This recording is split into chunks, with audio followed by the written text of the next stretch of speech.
नमस्कार दोस्तों। महाभारत के कुछ ऐसे सवाल हैं जिनके जवाब ढूंढना आज की दुनिया में थोड़े मुश्किल है, लेकिन उन्हीं मुश्किलों को आसान बनाने के लिए ब्लडी सत्य का आज का अनोखा एपिसोड आप लोग के सामने आ चुका है। दरअसल सवाल कुछ ऐसे हैं कि क्यों भगवान श्री कृष्ण जब महाभारत के युद्ध में किसी की भी जान बचा सकते थे, तो क्यों उन्होंने पांचों पांडवों के पुत्रों की जान नहीं बचाई? क्यों उन्हें मरने दिया? क्यों उन्होंने केवल अभिमन्यु के बेटे परीक्षित की ही जान बचाई? क्यों आगे चलकर परीक्षित को ही हस्तिनापुर का राजा बनाया गया, जबकि जो पांचों पांडव थे उनके जो सबसे बड़े भाई थे कर्ण, उनका बेटा वृषकेतु महाभारत के युद्ध के बाद जीवित था। लीगली हक देखा जाए तो वृषकेतु था राजा बनने का, तो वृषकेतु का हक था राजा बनने का, लेकिन नहीं, अभिमन्यु के बेटे परीक्षित को राजा बनाया गया था। और एक और सवाल, कैसे अभिमन्यु के पास इतनी ज्यादा ताकत थी? कैसे वो इतने ज्यादा समझदार थे? हम सभी लोगों को बहुत अच्छे से पता है कि महाभारत काल में जो भी योद्धा आए थे वो कहीं ना कहीं से किसी ना किसी देवता से रिलेट करते थे। सभी लोगों को कर्ण की कहानी, अर्जुन की कहानी, युधिष्ठिर की कहानी, भीम की कहानी, नकुल सहदेव की कहानी सबसे अच्छे से पता है, लेकिन बहुत सारे लोगों को अभिमन्यु की कहानी नहीं पता। कौन थे वो? पास्ट लाइफ में किनका अवतार थे? इन सारे सवालों के जवाब आज के इस एपिसोड में आप लोगों को मिल जाएंगे। बिना देरी किए शुरुआत करते हैं। शुरुआत करने के लिए हमें बहुत पुराने टाइम में जाना पड़ेगा, इतने पुराने टाइम में कि महाभारत का युद्ध होने का इतना सा भी पॉसिबिलिटी उस जमाने में नहीं थी। और यह जमाना था सतयुग का जमाना। जी हाँ, वहीं से रिलेशन बैठेगा। कहानी बड़ी ध्यान से सुनना, बड़ा इंटरेस्टिंग है, आप लोगों को नहीं पता होगी। सतयुग के जमाने में एक राजा हुआ करते थे, जरूरत से ज्यादा ऑनेस्ट, बहुत ज्यादा ऑनेस्ट। इसी वजह से उनका नाम था सत्यवादी राजा हरिश्चंद्र। आप लोगों को जरूर पता होगा, इनका नाम भी सुने होंगे। इन्होंने जिंदगी में कभी झूठ नहीं बोला, झूठ के सहारे कुछ नहीं पाया, सत्य के लिए सब कुछ अपना न्यौछावर कर दिया। तो राजा हरिश्चंद्र, इनकी पत्नी थी तारामती और इनका बेटा था रोहिताश्व। राजा हरिश्चंद्र ना एक बार शिकार खेलने के लिए एक वन में गए हुए थे। वन में वो शिकार ढूंढ रहे थे। अचानक से उन्हें ना दूर से, एकदम दूर से किसी औरत की दुख में चिल्लाने की आवाज आई। राजा हरिश्चंद्र बड़े परेशान हुए कि कहीं कोई औरत किसी राक्षस के उसमें चंगुल में तो नहीं पड़ गई, कोई परेशानी में तो नहीं पड़ गई है, जाकर उसकी जान बचाना पड़ेगा। उन्होंने अपना धनुष बाण ताने और ढूंढने लगे पूरे घने वन में कि ये आवाज आ कहां से रही। आवाज का पीछा करते करते करते करते करते वो बहुत दूर निकल गए, एकदम घने इलाके में आ गए। इस घने इलाके में उन्होंने पाया कि ऋषि विश्वामित्र अपनी घोर तपस्या में लीन है और सामने एक राक्षस खड़ा हुआ है। यह राक्षस कैसे भी करके ऋषि विश्वामित्र का तप तोड़ना चाहता था। जैसे ही वो राक्षस की नजर इनके ऊपर पड़ी, राजा हरिश्चंद्र के ऊपर, कि हरिश्चंद्र भी यहां पर आ गए हैं मेरी माया के कारण, तो तुरंत वो राक्षस राजा हरिश्चंद्र के शरीर में समा गया। अब देखा जाए तो हम आज के जमाने की भाषा में बोले तो उस समय वो राक्षस से राजा हरिश्चंद्र पोजेस हो गए। वो अलग तरह की आवाज निकालने लगे, ऋषि विश्वामित्र को बुरे बुरे शब्द कहने लगे, अपशब्द कहने लगे, भला बुरा कहने लगे जोर जोर से, और ऐसा कुछ कह रहे थे कि ऋषि विश्वामित्र को अपनी तपस्या तोड़कर उठना ही पड़ा। ऋषि विश्वामित्र जैसे ही जागे तो उन्होंने देखा कि मेरे सामने तो राजा हरिश्चंद्र है। वो बहुत ज्यादा क्रोधित हुए कि मेरे साथ ऐसा क्यों कर रहे हो, मुझे ऐसा क्यों बोल रहे हो? इस तपस्या के दौरान मैंने जो भी ज्ञान प्राप्त किया था, तुम्हारे अपशब्दों के कारण वो ज्ञान मेरे दिमाग से क्रोध की वजह से निकल गया। मैं तुम्हें छोड़ूंगा नहीं। जैसे ये सिचुएशन क्रिएट हुई, राजा हरिश्चंद्र के शरीर के अंदर से वो राक्षस निकल के अदृश्य हो गया। जब राजा हरिश्चंद्र को इस सिचुएशन के बारे में थोड़ी सी भनक पड़ी तो काफी ज्यादा घबरा गए और ऋषि विश्वामित्र से गिड़गिड़ाते हुए माफी मांगने लगे। लेकिन ऋषि विश्वामित्र बिल्कुल शांत नहीं हुए। उन्होंने बोले कि अगर मुझे शांत करना है, मेरे क्रोध को कम करना है, तो तुम्हें मुझे दक्षिणा देनी होगी एक राजसू यज्ञ कराने के लिए। राजा हरिश्चंद्र ने बोले कि कितनी दक्षिणा चाहिए, आप बोलिए, आपको जो कुछ भी चाहिए मैं सब कुछ देने के लिए तैयार हूं, लेकिन आप क्रोध मत कीजिए। ऋषि विश्वामित्र ने बोले कि मुझे तेरा सब कुछ चाहिए, सब कुछ। तेरी पत्नी और तेरे बच्चे को छोड़कर जो कुछ भी चीजें तुझसे बिलोंग करती वो सारी मेरी हो जाएगी।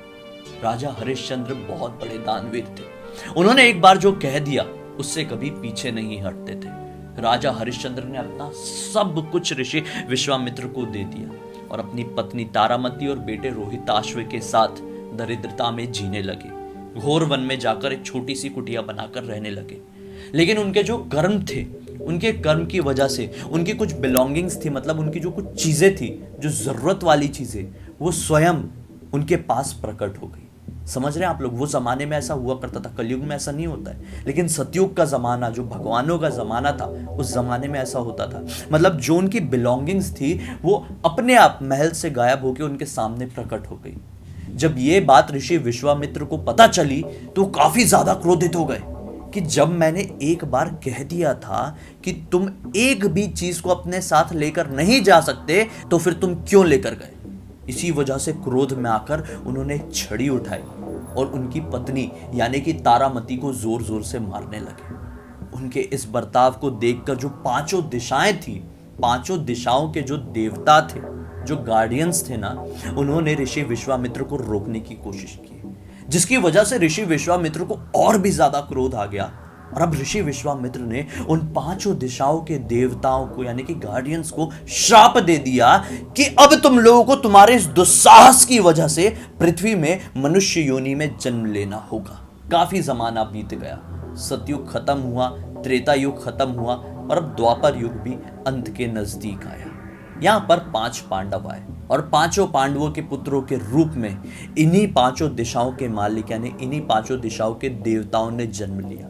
जी हां, जो उप पांडव थे वो कोई और नहीं जो कि सतयुग में ऋषि विश्वामित्र को तारामती को डंडे से मारने से रोक रहे थे, वही दिशाओं के देवता थे।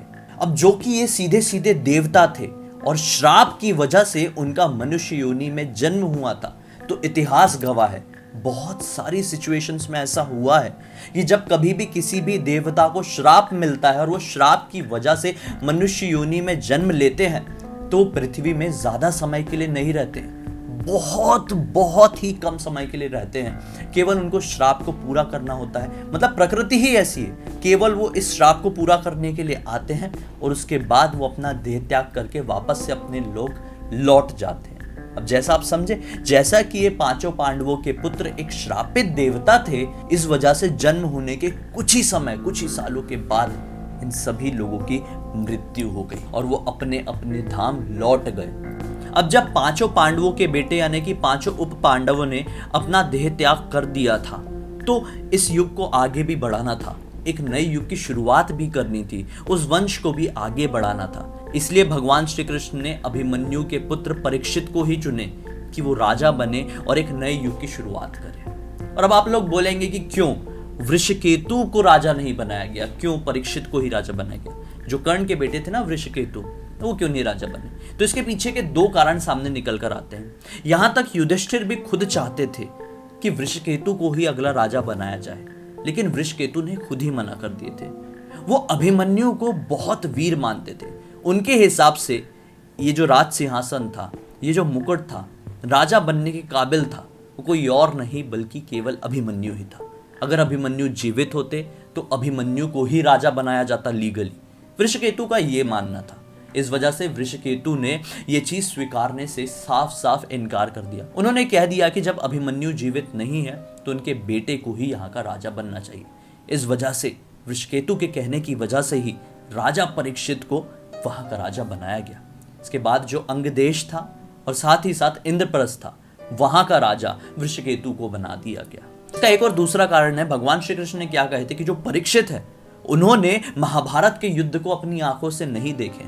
महाभारत का युद्ध बहुत ही ज्यादा भयंकर था, बहुत ही ज्यादा खतरनाक था, उसकी यादें उनके पास बिल्कुल भी नहीं रहती। इस वजह से वो एक नए युग की शुरुआत करते तो बिल्कुल फ्रेश तरीके से हो पाती। वृषकेतु ने ये युद्ध अपनी आंखों से साफ साफ देखा था। इस वजह से उस युद्ध की जो कड़वी यादें थी उनके दिमाग में, उनके जहन में बसी हुई थी। एक फ्रेश स्टार्ट नहीं हो पाता। इस वजह से श्री कृष्ण के अनुसार भी परीक्षित को ही राजा बनाना बेहतर था और वृषकेतु ने भी साथ दिया। इस वजह से परीक्षित ही अगले राजा बने। अब बात आती है आखिरी सवाल की कि कौन थे अभिमन्यु। दरअसल महाभारत काल में हर एक देवी देवताओं को यह आदेश दिया गया था भगवान विष्णु के द्वारा, भगवान श्री कृष्ण के द्वारा, कि सभी देवी देवता अपना अपना योगदान दे, अपना अपना अवतार लेकर पृथ्वी में आए और आगे आने वाले एक महायुद्ध में, महाभारत में एक बड़ा योगदान निभाए। तो भगवान श्री कृष्ण की बात कोई नहीं टाल सकता था। इस वजह से काफी सारे देवी देवताओं ने इस युद्ध में भाग लेने के लिए अपना अवतार लिया। आप लोगों को पता है उनके अंश आए हुए थे, पांचों पांडव अलग अलग, सब लोग आप लोगों को ये कहानी पता है। लेकिन आप लोगों को ये नहीं पता है कि अभिमन्यु किनका अंश थे, किनका अवतार थे।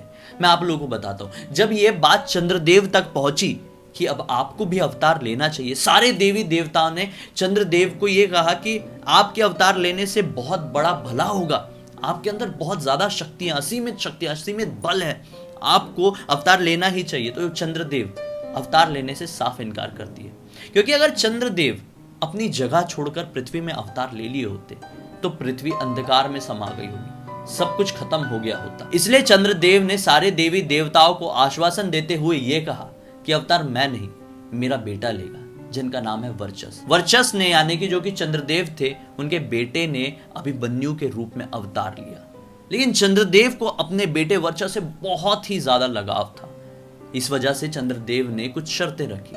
मेरा पुत्र 16 साल की उम्र से ज्यादा पृथ्वी में नहीं रहेगा, मेरे पुत्र के बल की ख्याति समय के अंत तक याद रखी जाएगी, और मेरे पुत्र जैसा बलवान इस दुनिया में कभी भी पैदा नहीं होगा। सारे देवी देवताओं ने और श्री कृष्ण ने चंद्रदेव की बात मानी और उनके बेटे वर्चस ने अभिमन्यु बन के अवतार लिया। उम्मीद है आप लोगों को आज के इस वीडियो में जो बात पता चली है, जो जानकारी मिली है, वो आप लोगों को बहुत ही ज्यादा डिफरेंट और इंटरेस्टिंग लगी होगी। कुछ नया पता चला है तो वीडियो को लाइक करके अपने परिवार वालों और दोस्तों के साथ जरूर शेयर करें, ताकि सभी लोगों को इन्फॉर्मेशन मिले और साथ ही साथ मनोरंजन भी हो। अब तक इस वीडियो को देखे हैं तो वीडियो को लाइक करके, चैनल को सब्सक्राइब करके, बेल आइकन को दबा के ऑल के ऑप्शन में क्लिक करना, क्योंकि इसी तरह के हैरान कर देने वाले अनोखे वीडियो डेली आप लोगों के सामने लेके आता हूँ। इन सबकी लिंक इस वीडियो के डिस्क्रिप्शन बॉक्स में मिल जाएगी और यहाँ पे भी दिखाई दे रही है, क्लिक करके डायरेक्टली वहां पर पहुंच जाना। और आपके पास भी कोई भी कहानी हो, कोई भी टॉपिक हो तो लिख भेजना, हो सकता है मेरा अगला वीडियो आप लोगों की कहानी या टॉपिक के साथ ही बन रहा। चलिए कल फिर से मिलते हैं, तब तक के लिए बहुत बहुत धन्यवाद। आप लोगों का दिन शुभ हो। जय श्री कृष्ण।